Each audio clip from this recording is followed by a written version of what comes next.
നമസ്കാരം. ഞാൻ Shobhana Kurian. Government LPS മച്ചേരിയിൽ പ്രഥമാധ്യാപികയായിട്ട് സേവനമനുഷ്ഠിച്ചു. എന്റെ കുട്ടിക്കാലം വളരെ പരാധീനതകളും പ്രതിസന്ധികളും പ്രാരാബ്ധങ്ങളും ഒക്കെ നിറഞ്ഞതായിരുന്നു. ആ പ്രാരാബ്ധങ്ങൾക്കിടയിൽ കൊണ്ട് വളരെ സത്യസന്ധമായിട്ട് ജീവിച്ചു വന്ന ഒരു പിതാവിന്റെ 4 മക്കളിൽ ഇളയ മക്കളായിട്ട് ജീവിക്കാൻ കഴിഞ്ഞു എന്നുള്ളത് ഞാൻ അഭിമാനപൂർവ്വം ഓർക്കുന്നു. എത്ര തന്നെ കഷ്ടപ്പാടുണ്ടായാലും നാം ഏറ്റെടുക്കുന്ന കർമ്മമേഖലകളിൽ അതീവ ആത്മാർത്ഥതയോടുകൂടി പ്രവർത്തിക്കണം എന്നുള്ള ആ ഉറച്ച തീരുമാനം മനസ്സിൽ ഉണ്ടാക്കുന്നതിന് വേണ്ടി എന്റെ പിതാവ് വളരെയധികം കഷ്ടപ്പെട്ടിട്ടുണ്ട്. ഒരു മെക്കാനിക്കായി ഞങ്ങളെ വളരെ ഭംഗിയായിട്ട് തന്നെ പഠനകാര്യങ്ങളിൽ സഹായിച്ചു.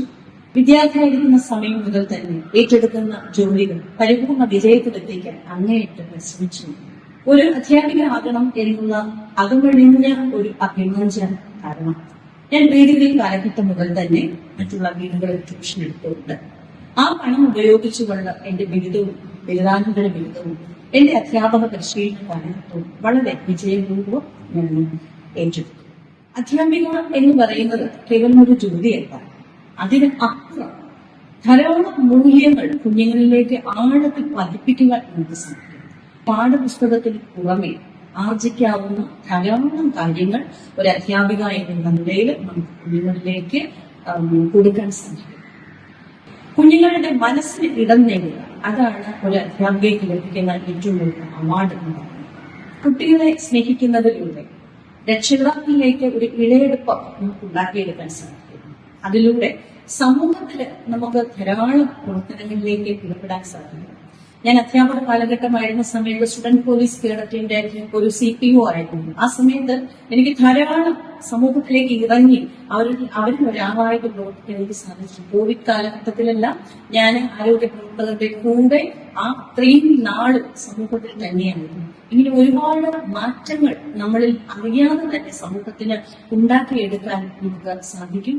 എങ്ങനെ സാമ്പത്തികമായിട്ട് നമ്മുടെ രക്ഷിതാക്കളെ ഉയർത്താം എന്നുള്ള കാര്യം സജീവമായിട്ട് ചർച്ചയ്ക്കെടുക്കുകയും അതിലൂടെ തന്നെ കുട്ടികളെ തന്നെ ഒരു എംപവർമെന്റ് ആയിട്ട് മുന്നോട്ട് കൊണ്ടുവരുന്നതിന് വേണ്ടി ഞങ്ങൾ ഒരു സ്വയം തൊഴിൽ എന്ന നിലയിൽ ലോഷൻ, സോപ്പ്, ഹാൻഡ് വാഷ് മുതലായ സാധനങ്ങൾ ഞാൻ തന്നെ കുട്ടികളെ അത് ഉണ്ടാക്കാൻ പഠിപ്പിക്കുകയും അതുവഴി രക്ഷിതാക്കൾ അത് പഠിക്കുകയും വിറ്റഴിയുകയും ധാരാളമായിട്ട് വിറ്റഴിക്കുകയും സ്വയം പര്യാപ്തതയിലേക്ക് എത്തിച്ചേരുന്ന ഒരവസ്ഥയിലേക്കും നമുക്ക് അവരെ കൂട്ടിക്കൊണ്ടു പോകാൻ സാധിച്ചു. വളരെയേറെ കഷ്ടപ്പാടുകളുടെ നടുവിലൂടെ നടന്നു വന്നതുകൊണ്ട് ഒരു സാമ്പത്തിക ഭദ്രത ഉണ്ടാകണം എന്നുള്ള ഒരു അനുഭവം ഉണ്ടായിരുന്നു. കുഞ്ഞിലെ മുതൽ തന്നെ അതിന് ആദ്യമൊക്കെ കുടുക്കയുടെ പൈസ ശേഖരിക്കുക എന്നുള്ള ഒരു ശീലം അച്ഛൻ ഉണ്ടാക്കിത്തന്നു. അല്പം വലുതായിരുന്നു 10ാം ക്ലാസ് കഴിഞ്ഞതോടുകൂടി ട്യൂഷൻ രംഗത്തേക്ക് ഞാൻ തിരിയുകയും വളരെ കുറേശ്ശെ പണം ആർജിക്കുകയും ആ പണം കൊണ്ട് പഠിക്കുകയും ചെയ്യുന്ന ഒരു അവസ്ഥയിലേക്ക് എത്തിച്ചേരുന്നു. അധ്യാപക പരിശീലന കാലഘട്ടത്തിൽ ഞാനൊരു ട്യൂഷൻ സെന്ററിൽ പഠിപ്പിക്കാൻ പോവുകയും ആ പണം ഉപയോഗിച്ചുകൊണ്ടാണ് എന്റെ ബിരുദാനന്തര ബിരുദമൊക്കെ ഞാനത് നേടിയെടുക്കാൻ സാധിച്ചത്.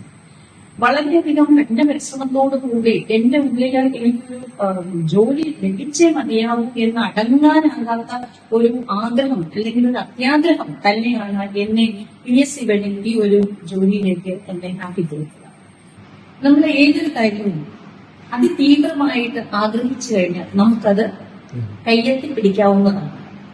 ഏതൊരു കർമ്മമേഖലയാണോ നമ്മൾ തിരഞ്ഞെടുക്കുന്നത് അതിനെ അതീവമായിട്ട് സ്നേഹിക്കുക, അതീവമായിട്ട് അതിനെ ആഗ്രഹിക്കുക, അതിനുവേണ്ടി പ്രയത്നിക്കുക. ഇന്നത്തെ ഈ ലോകത്ത് ചെറുപ്പക്കാരോട് പറയാനുള്ള ഒരു കാര്യം നന്നായിട്ട് പരിശ്രമിക്കുക, നന്നായിട്ട് കഠിനാധ്വാനം ചെയ്യുക. എങ്കിൽ നമുക്ക് ഏതൊരു നിലയും ഏതൊരു അവസ്ഥയും എത്തിപ്പിടിക്കാൻ സാധിക്കും എന്ന് പറഞ്ഞുകൊണ്ട് ഞാൻ നിർത്തുന്നു.